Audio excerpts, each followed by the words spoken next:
nursing home. It will be the last time her mother Teresa will see her alive.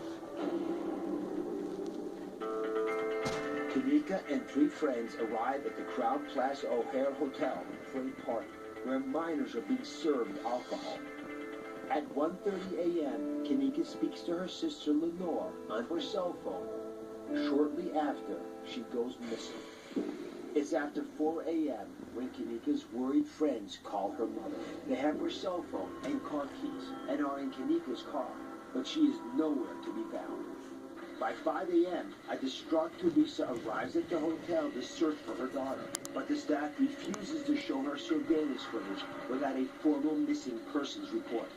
Teresa calls 911 from the parking lot, but it's late Saturday morning before Chicago police allow her to file a missing persons report.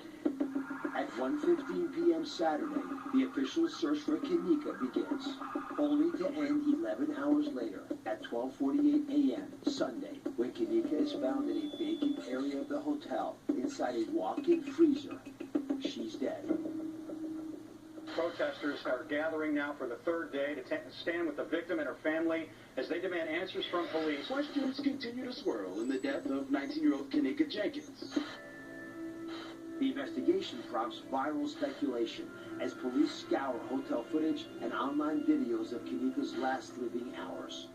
When they finally see the footage, shocking images trace Kenneka's last moments. Now, after puzzling autopsy results, the case still remains unsolved for her family as they seek answers and justice for Kenneka. Crime Online founder Nancy Grace joins us now. She is a tireless advocate for victims' rights. So let's get into this case. What puzzles you the most about it? You know, Dr. Oz, I hardly know where to start. Let's just start with a surveillance video, all right? Number one, when you have a bank of surveillance cameras, isn't there usually somebody sitting there looking at it? I mean, why do you have a bank of security video? Is to stop incidents from happening. And another thing, the most troubling thing, is the way her body was found, with her shirt pulled up over her bra and her pants pulled down over her pelvic bones. That's just not right. Let's get into that. These photographs, this is a breaking development, folks. It does raise the possibility of some foul play. So the police just released these images. Whoa. The possibility. Dr. Oz, rest assured, if they found your body with your pants down and your shirt up, I would be on it. Okay? That's not right. Now, another thing that is very curious to me is she leaves her little group and she disappears. She's steady on her feet. Everything's fine. She's walking along. Then suddenly she reappears about an hour and a half, 2 hours later, and she can hardly walk. What happened? Yeah. And when I think about this mom and they find out their daughter's missing and they go to the hotel staff and they beg for help, they kicked them out of the hotel. They got such a runaround. It's very upsetting, Oz. It's upsetting for a lot of reasons. By the way, this is the autopsy report, right? This is the doctor, what I look at. The medical examiner, Cook County Medical Examiner, well-known office, they stand by their autopsy report. But there are parts of this puzzle that do not add up. And there's one really important issue. She was seen on at least 4 hotel cameras. And there was allegedly a camera right above the freezer that she walked in. Ooh, that's a big problem. Now, how could it possibly be? We don't have that footage. It seems like it's the most obvious thing to look at. Because the camera that would have been trained on her going in the freezer, or who put her in the freezer, doesn't exist. I just find it all very odd. And when something doesn't fit, that means you don't have all the facts. I know that for sure. So let me put my doctor's hat on for a second and try to unravel the parts of the puzzle that I do think we can put some information around. So the first is, could we have saved this girl's life? Being in the freezer for so long is a problem. And there's no question, she died from hypothermia, right? She could have been out in Siberia. Those refrigerators are at 0 degrees, right? They're freezers. So the normal body temperature coming over here, your temperature right now, hopefully, unless you've got a fever, is 98.6, right? Now, that's where we're supposed to be. Your body will shut down in order to preserve itself as the temperatures begin to fall. It's trying to make sure it doesn't have a problem. So you get between 48 and 56 degrees, it all shuts down. Your breathing, mentation, everything. This is a catastrophe. walk-in freezers have a temperature. They're required to have a temperature of 0. So you go from 98.6 to 0, and on the way there, you'll hit this temperature. It is hard to say how long it took Kenneka to freeze to death. We don't know. Now, can I ask one other thing of you? You're really worked up about the clothes being pulled off. I am. So I looked into that. I don't know if this is what happened to her, but when you begin to freeze, your body shuts down, pulls all the blood back to the core, away from the skin. But just before you die, there's this phenomenon called paradoxical undressing, where you actually, because the body can't protect itself, it gives up, lets all the heat go out, and because you feel all of a sudden a surge of heat, like a hot flash, you begin to try to get your clothes off. Now, you're disoriented, you can't do it right. We think it probably happens 1 in 3 times. So, more than likely, that's not what happened, but it's a possibility. I'm going to just put it out there. Oz. No, look, I hear what you're saying, but you add that to somebody slipping something in her drink, possibly. She's fine 1 minute, an hour later, she can't even walk. She's on the, I can see, so I believe you in my lying eyes. I mean, I'm telling you, this isn't right. I don't care what happens, paradoxical undressing. There could be something more sinister at play, and you just pointed out something I want to bring the audience into when we come back, because this may be the biggest clue of all. But first, I want you to meet Kenneka's family, because they're here, and they're speaking out, and they are demanding answers. I'll be right back. In the mysterious death of 19-year-old Kenneka Jenkins. She went missing during a hotel party for approximately 21 hours. You heard right, 21 hours, until she was found dead in the hotel's walk-in freezer. Kenneka's mother, Teresa, and her sister, Lenore, are here. They're opening up exclusively about the day that changed their lives forever. I can only imagine how difficult this is for you. I'm going to show you and everybody an image of your daughter. Okay. It's the last image we had from before she went to that hotel that evening. Beautiful young woman. Very difficult to imagine how you would even cope with this tragedy. How have you been holding it together? Well, I haven't. You haven't? I haven't. Lenore, you're the big sister. Yes. There's all this gossip out there. Whenever there's a public event, that's what happens. What do you want people to know about who your sister really was? She was a great person. She was my backbone. She was my best friend. She was the reason why I had so much strength that I had from her and my mom. So can I ask you about that day? Yes. When did you guys first find out that Kenneka was missing? Okay, I was laying in the bed. I get a call at 4:34, which would be September 9th. So in the morning? In the morning.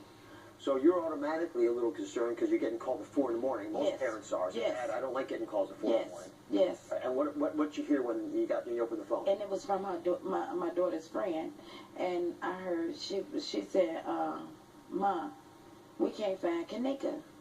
I said, "You can't find Kenneka?" I said, "Wait, please don't leave my baby." So say it one more time. I want to be clear on this. Sorry. So you get called at 4 in the morning. And what's going on at the hotel? Well, these girls are looking for their friend, right? Yeah. And they said the hotel wouldn't get him no help.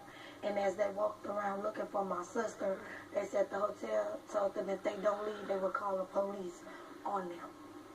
They're trying to find a missing person, and they're being chased off the premises? Yes. Yes. So then what did you do? And I went to the hotel myself. And when I went up to the hotel, I had my daughter's picture in my phone.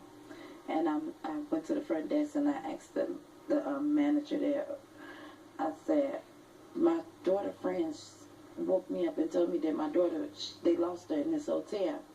I said, can someone please look at the security cameras to see if they see my daughter? And she told me no. She stated to me that was police matters. They couldn't have looked themselves at the cameras? I asked them, could they look themselves? The hotel itself, Crown Plaza. And she stated to me no. So when the hotel said they wouldn't look at the surveillance footage and you couldn't find your daughter anywhere in the hotel, you do what any mom would do. You call 911. So if it's okay, everybody, I want you all to hear this 911 call. Let's just play a portion. Again, she's only been gone for a couple hours. She could be somewhere with one of her friends or Again, it is only a couple hours since you hadn't seen her, correct? Or since her friend supposedly hadn't seen her? Correct. Let's say about 3 to 4 hours now. Are you looking to file a missing persons report then? I just want to know, is it possible they can look at the cameras and see, because they send the police out here and ask them to look at the cameras and see if they've seen her on their cameras around that time? Even if I did send an officer, it would take a little bit for us to get the camera footage for us to pass it on to the detectives division. Okay. So what would you suggest? Well, again, the only thing I would suggest maybe just give her a couple hours. She could have went somewhere with one of her other friends, and who knows what her friends are saying is true, you know what I mean? What do you guys think? Are you kidding me? As a physician, as a doctor, as a dad, it just makes me angry, frustrated. You're barely sitting there. I've never heard a 911 dispatch say, oh, don't worry about it, it's fine. I've never heard of that. Maybe her friends are lying. I've never heard that in my life. Wait a couple hours. It's the absolute wrong thing to do. And the time is ticking for her body temperature going down. Freezing to death is one scenario, which we're going to get to, but whatever's going on, carjacking, kidnapping, time is not your friend here. Exactly. At what point did the police finally say, this is a problem, this young woman's been missing? When we went, they didn't. They came to arrest us. That's how the police came. Came to arrest you? Yes. To arrest you? Yeah. And for what? And this was like 6:30 in the evening. Why would they arrest you? Because Lenore now and the rest of the family member, they go upstairs. One of the kids pulled this fire drill, figuring by them pulling the fire drill, you know, everybody will run out. But they didn't, and they was knocking on doors and all of them had their phones, and it was like, you know, with Kenneka picture asking them, did y'all see her? Did y'all see her? Because we figuring she's got to be in this hotel somewhere. So the police came because you were going through the They came to arrest us with canines. So did they arrest you? No, They asked me what was going on. They had no clue that a young girl came up missing. This is 20 hours later. They still didn't know there was a missing woman? They didn't have no clue, and the manager was acting clueless. They said they didn't even see her entering the hotel. So how did they find the body? Who found that she was dead? Well, the detectives told me that they found her, but when I heard it on the news and read the newspaper, I heard an employee found her. But if you would have saw her in that state, the first thing would have came to my mind, something happened to her. Like someone did something to her? Yes, like someone did something to her. Now, they told us they didn't see nothing, no foul play, no faulty play, or whatever. Are you angry that you were ignored? Yes, I'm one. Yes, I'm angry. I'm hurt also. All right, up next we have even more questions. The shocking autopsy details, they stopped me dead in my tracks. Stay with us. Frozen to death in a hotel's walk-in freezer. But her autopsy report shows there were other things at play. We're joined now by the family's attorney, Larry Rogers, Jr. So Larry, the autopsy report shows there's a substance in Kenneka's blood called topiramate. Yes. This is an anti-seizure medication. Why is this of interest to you? It's of interest to me because there's no evidence that she was ever prescribed the medication. Granted, she's a 19-year-old, but her mother knows her well. You can tell from the way she responded to the initial reports that her daughter was missing. Yeah, it's bizarre. It caught me as well because this is a drug you'd have to be prescribed, so how do you even get a hold of it? So I looked into it a little bit. And just to be clear, Kenneka's blood level, her blood alcohol level, was 0.112. Let me show you this video again of her stumbling through the hall. Some of you probably have had a little too much alcohol. 0.112 does not do this to you. That's not what 0.112 alcohol looks like. If topiramate was mixed with alcohol, but it changes it. Because topiramate with alcohol can cause sleepiness, dizziness, slow motor skills, can blur your vision, you can pass out. Lots of things can happen that most folks would never know, and you're never supposed to put them together. So we also found it could be used off-label for weight loss. Your daughter looked very trim. Did she ever take weight loss No. pills like this? No, she was trying to gain weight, if anything. So I'm trying to search. Then I thought, well, is it one of those party drugs? Could it be a date rape drug? And I got to say that there's no evidence that it's used this way, but we can't speculate about why topiramate was in her system. We don't know if she took it willingly. Was it passed to her? Was it slipped into her drink? It's completely unknown to us, but this should never have been in your daughter's body.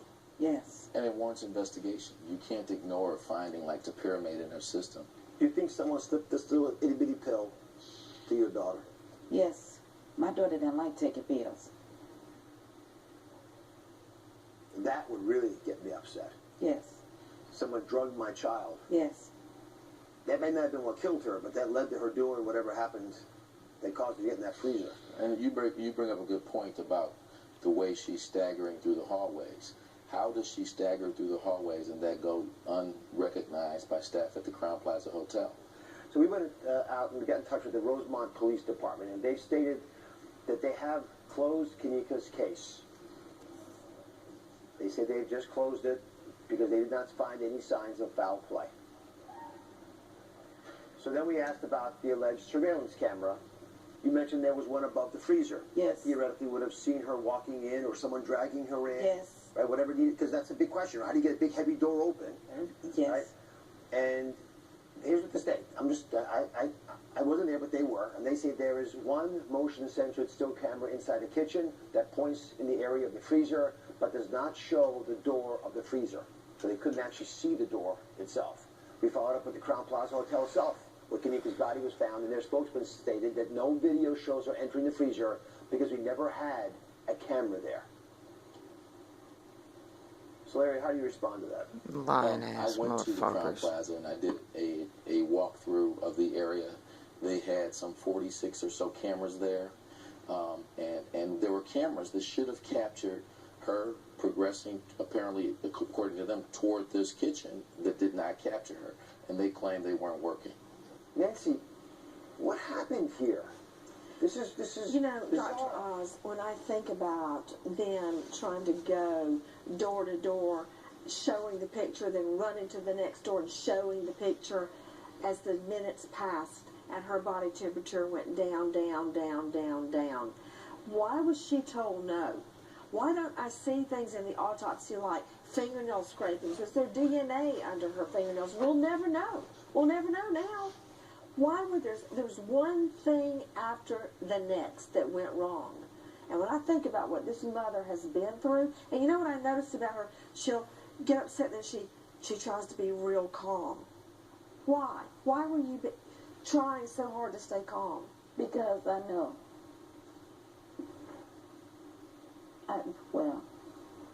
To get my daughter, because I knew something was going on with her. I needed help. That's it. From the day she called me, she asked for help, and she went to the front counter of that hotel asking for help, and it was all ignored. They would not have dismissed you, No, Dr. Oz, but she knew that if she went in there upset with her voice raised, they'd kick her out. They wouldn't have done that to you. No, I'm they just wouldn't. telling you. They wouldn't have. And I know they wouldn't. We got to change this. You can't be scared, intimidated when you're searching for your daughter and trying to save her life. That's not the country we live in. I know this is incredibly hard for you, and I hope you find peace. And we will be with you and supporting you all we can. All right, it's just the tip of the iceberg. Thank you. Thank you very much, Lenore, for being here. Thank you. Sure. We hope we get some answers for you. We'll follow up on the case. We'll be right back. Thank you. Could it happen to you? We are investigating the shocking rise in injuries and even deaths from trampoline park accidents.